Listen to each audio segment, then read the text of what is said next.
Hello, everybody. It is Johanna here with Orbital Astrology.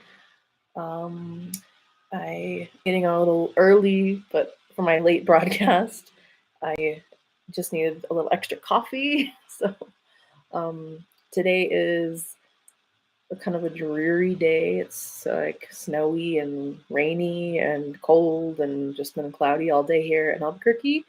So I needed a little extra coffee. It's a perfect, lovely Pisces day to sit and drink tea or coffee under a blanket by the fire as the rain falls down. So if you are here live, say hi. Hi, Monica. How are you? Um, yeah, so today we are officially into Pisces season. I know I'm a little early, but people will jump on here, I think, as they get the notifications. So one thing about these videos is you can click below, I think it's a little bell or whatever icon that says "Be notified when I go live," so you don't have to like time it exactly. So if I go live a little early or a little late, or if things get messed up and I have to change the time, then you can get notified. It'll pop up on your phone saying, Orbital Astrology's live or Johanna Rader's live, or I think it's Resonant Essentials is live actually, because I'm doing this on the Resonant Essentials page. So, anyway, how are you all doing? I hope this has been um, a restful weekend. Pisces season started on the 18th, so we're officially 2 days in, actually one day in, right? So as of yesterday, Saturday the 18th, we are officially into Pisces season. Of course, my phone's gonna start ringing. So where this always happens. So Pisces season is here. We have left the Saturn season behind, and we have 2 whole weeks of pure, what I'm calling pure Pisces season, because as you know, Saturn is just about to ready to move from Aquarius into Pisces. So before Saturn comes into Pisces and sort of rains on the parade, I highly recommend you use the next 2 weeks to just do pure Pisces activities. And that way you can do it without the judgment of Saturn. So if you feel like indulging in a 2 hour long bath with salts and candles and all of that fun stuff, do it. And especially do it either tonight or tomorrow, because we have Venus at the anaretic degree of Pisces. So she's at the very, very last degree of Pisces, and Venus is exalted in Pisces. So if you're trying to tap into your inner mermaid and you want to just like indulge yourself and lay in the bath and like listen to romantic or mystical music or atmospheric music, embrace your inner Neptune and embrace your sea god, do that tonight or tomorrow for the new moon, because you're going to want to use that last bit of Venus and Pisces energy. But of course, you can use the next 2 weeks to do all of the fun Pisces things, right? Like write poetry, read your favorite trashy romance novel, read your favorite fantasy novel, read Lord of the Rings, watch Lord of the Rings. Yeah, just do those fun, imaginative, non um, non responsible traditional things that we are supposed to be doing in our world, the non-Saturnian things, the don't the non-working things, the non all anyway, Pisces is about uh fantasy and imagination and intuition, so all of those things that you get to like just enjoy by yourself and have fun with, that's what we get to do for the next 2 weeks. Now I'm not saying you can't do that afterwards, you're just not going to be like able to do the Pisces things without Saturn knocking on the door and being like, "Why'd you use all the hot water for your 2 hour long Pisces bath?" Because Saturn is about rules and regulation and limitations. So um, it'll be really interesting to see the energetic shift which happens on March 7th when Saturn goes into Pisces. So um, I'll be watching out for that, and we can all look at what's happening in our own charts. So if you are part of the Orbit membership, hello, good to see you. And making sure that you will be at the New Moon Circle tonight or tomorrow night, I guess, because you'll have this uploaded to the members area on Monday. I do host a New Moon Circle every month. It's free for the members in the orbit members get sort of like a mini chart reading for the new moon.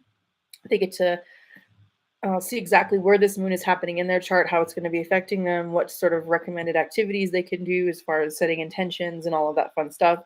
Of course, anyone could come to this. There is no fee, but you will not get the special treatment of the VIPs. So you can just sort of listen along, and if you have a copy of your chart, you can look at that.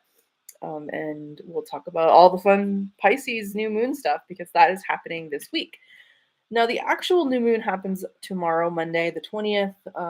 It's going to be very early Pisces, I think 1 degree of Pisces. Yeah. So we're going to have Pisces new moon, which is just really kind of, I always think of the new moon as like the official start of the Pisces season, right? Because the moon and the sun are at the exact same position. Usually happens right after the ingress at some point, and then we are like full on into the energies of Pisces, which is great, right? So wherever you have Pisces in your chart, whatever house you have Pisces in your chart, that's where you're going to start feeling all of this energy come through for you. You may start feeling more dreamy. You may start feeling more um, like you want to be focusing all of the fun things in that part of your house towards being more imaginative or being more fantasy oriented. All of those Pisces keywords. So it is going to be happening on Monday the 20th when you get to have your new moon in Pisces.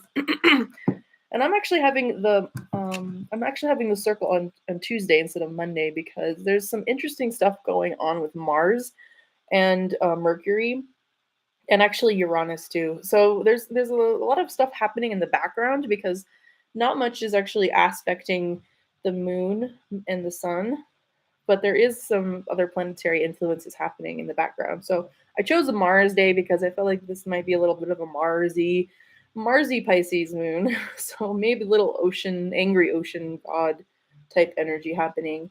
I think there's going to be a lot of like motivational energy at the beginning of the week, right? As soon as that new moon hits, we may get really super inspired. Pisces really is about inspiration and especially like divine inspiration. So you may finally feel energized to create something, right? To paint, to do art, to write, do Piscean things, or whatever you are interested in or passionate about. You may feel a little bit of a push or like inspiration to start something new, right? Because the new moon always wants us to start setting intentions, and the new moon wants us to start making goals for the next 28 days. So I'm predicting the beginning of the week is going to be a little more intense, a little more like fired up. People are going to want to start new projects, maybe like get inspired to write something or do some artistic stuff. But the end of the week, I think it's going to be a little more chill.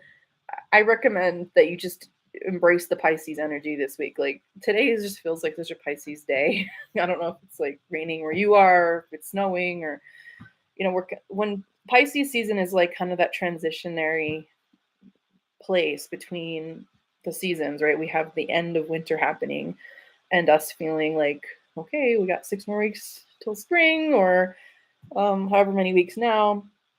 So yeah, we're kind of in that weird nebulous zone, and that's what Pisces feels like. It feels like it's neither here nor there. It feels like it's kind of in its own in between world between the beginning of the new astrological new year, which happens on the spring equinox, which is the beginning of Aries season. So um, we're like kind of in this weird. So I just recommend floating.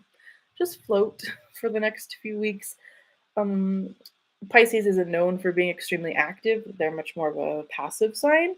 So if you can just relax, I know that everyone gets a little motivated when the new month happens or the new moon happens or when Mars starts triggering your chart. You get a little like I have to do something. I feel like I want to do something.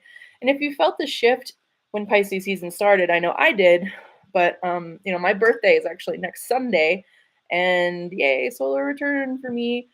So I always get a little, I don't know, a little energized by Pisces season because I'm a Pisces sun. At the same time, I get a little more dreamy. So it's kind of like the double-edged sword of Pisces. It feels like very good, but not necessarily very like action oriented. So if you can really use this energy to like meditate and write poetry, what did I write down? Daydream, read your fantasy novels. Oh, take a hot bath. Yay! Thank you. It's my birthday next week. So when I do my forecast next week, it'll actually be on my birthday, and there's going to be a really great class happening at Resonant Essentials next weekend, which I will be attending. So the forecast may be a little delayed again, like it is today. But anyway, yeah. Let's see. So we have 2 planets at the energetic degree this week, and it's going to be very prevalent for the new moon. Venus is at 20, like I said, 29 degrees of Pisces, and we will have Pluto, of course, is at 29 degrees of Capricorn. So those two are in what a sextile configuration with each other. So there is going to be some sort of positive conversation happening between them. And yeah, my toddler's screaming in the background. I'm sure you can hear. Yeah, so there's that sort of tension happening this week. That's why I think that we can use, if you can use that energy in a positive way where you get to actually indulge in the Pisces, the Venus and Pisces, it may be a little intense, right? Because of Pluto being there. But that push towards wanting to um, fully embrace what Pisces means, but also move on to the next sign. Because as of Monday, on Monday the 20th, we will have Venus going into Aries, and she'll be completely done with Pisces for months. And then we'll have Pluto moving into Aquarius next month, which is going to be a whole another big shift. But this is kind of a weird in-between period right now. Last week I talked about Aquarius is like the end of Aquarius being like this final hurrah with Saturn. It's the last week of it being the yes, my Capricorn child is quite a powerful being. so, um, so yeah, we're moving into like it feels like the end of an era, right? We're moving into a new one. Yay, the end of Saturn. We're moving into a much more Neptunian era. Neptune's been in Pisces for what, 13 years or 12 years or so. So we're getting to the end of that period, but we get to have this funny little in between period where Neptune might be in charge of Saturn finally, instead of Saturn being in charge of itself for the past 3 or 4 years. And it's going to be a very, I think, very obvious shift. So I really would love to hear your stories. And if you want to talk, come to the New Moon Circle on Tuesday and bring your stories about what you've experienced in the past few years with Saturn in its own sign. I mean, I know it's been kind of harsh for a lot of people. Saturn really doesn't like sugarcoat things. It doesn't give you like the benefit of the doubt. It makes sure you understand like this is the reality of the situation. Sorry if it's not fun. Sorry if it's like, yeah, good shift, please. Let's just like all I just keep having this fantasy in my head of like all of us just floating like on a back of a sea turtle. um and why can't we all just do that, right? Like let's just all go lay on the beach or go drift away on some magical boat or something and really get to enjoy Pisces season. So for the next 2 weeks, let's do that. Let's really enjoy it, because there may be a big energetic shift when Saturn goes into Pisces and has a co-presence with Neptune. And we'll see what Saturn tries to do, right? I'm sure Saturn will try to assert its authority in some aspect over Pisces, but Neptune, in my opinion, is much stronger than Saturn and Pisces. And so we'll see if Neptune has the upper hand, if Neptune's going to be squashing Saturn a little bit, or if Saturn's going to be trying to like tell Neptune that it can't be floating around all day long on the waves. So yeah, that's what the shift is. That's the energy of this week. Let's see. A new moon has, like I said, has some um, Mercury and Mars and Uranus stuff going on. So there may be some unpredictable stuff. I really was so mind blown or just shocked by how volatile the last full moon was because I think of that Uranian influence that was going on. And, never discount your Uranus because it's going to always surprise you. So for this new moon, I wanted people to be just careful because Pisces can overindulge in stuff, right? It is boundless. It has no limits. It's the ocean. And that can be dangerous, right? So if you are gonna like float around and hang out and indulge in Pisces stuff, just do it with caution and you know that Uranus is always unpredictable. And so with Mercury being in contact with Uranus and um, Mars this week, that could be some unexpected news and some pretty exciting, unpredictable stuff. So I don't, yeah, we'll see what it is. I hope it's less dramatic than the Leo full moon, which was really, yeah. I talked a little bit about it last week with what happened here in the East Mountains of Albuquerque. So, uh, yeah. Anyway, let's move on because I don't really want to dwell on that. But um,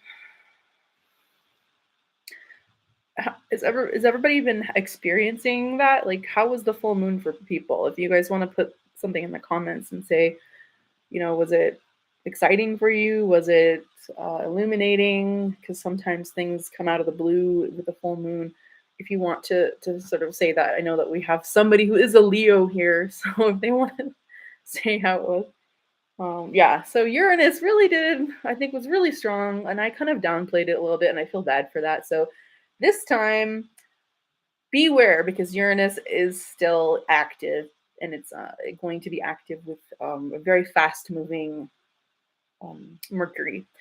So, yes, expect some unexpected news this week. But also expect motivation, especially Tuesday and Wednesday, even Thursday. I would say if you're going to set your intentions to and start something new, wait until after Monday because that's the darkest part of the moon. But when you are able to see the moon again in the sky, so just like that little sliver of a new moon, right after the official lunation, that's when you can start your new projects, your new topics, your new whatever you're inspired to do by this Pisces moon. You should start that on Tuesday or Wednesday. And if you want to go deeper into what this new moon means, definitely sign up for my new moon circle. I will put the link below the video, or I will put it in the Facebook group if you are on Facebook or on YouTube. So, yeah, that's kind of the main points for the week. What else is happening?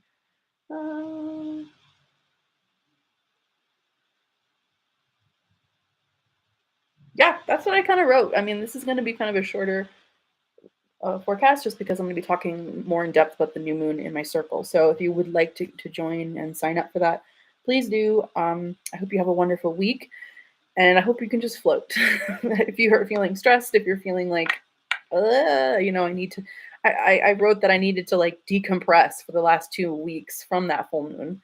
So I'm very excited for this new moon to just like wash all that away, purify it, just sort of heal the aspect. I mean, whatever Pisces words you want to associate with this new moon to help you get reinvigorated and recharged and like the healing waters, right? That's kind of Piscean.